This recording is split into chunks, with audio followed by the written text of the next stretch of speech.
Beda x-xogħol ta' restawr fuq it-titular ta' San Duminku li jinsab fil-bażilika magħrufa bħala ta' Porto Salvo Fil-Belt, xogħol l-artist rinomat Giuseppe Calili jmur lura għall-1898. Ix-xogħol ta' restawr li qed isir minn 5 restawraturi mill-bottega ta' Agata Grima. One News tkellem ma' restawratriċi nfisha Agata Grima fejn spjegat ix-xogħol ta' restawr li għaddej fuq il-pittura li tirrappreżenta l-konfrontazzjoni ta' San Duminku mal-eretiċi. Ix-xogħol se jkun jinvolvi primarjarment illi nistudjaw diġà beda l-istudju fuqha u diġà gwadanjajna ħafna informazzjoni.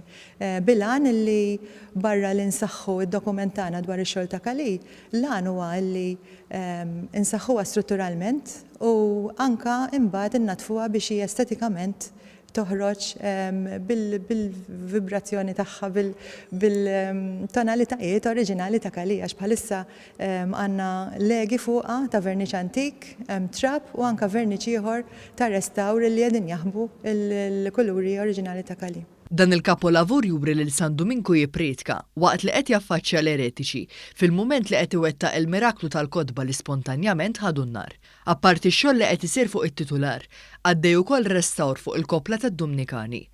Il-Pirjol, Patri Michael Camilleri spjega kif inizjattivi bħal dawn qegħdin jagħtu nifs ġdid lill-komunità Dumnikana. Qed tagħti nifs ġdid.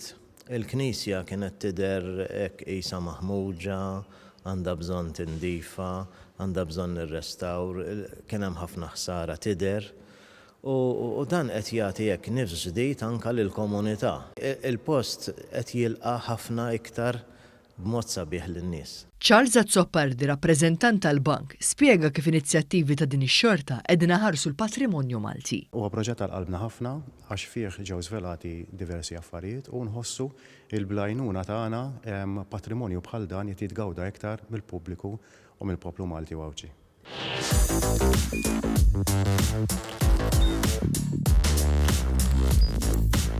Idħol fuq one.com.mt u hemmhekk tista' tara l-programmi kollha li jxandru fuq One permezz ta' One Play.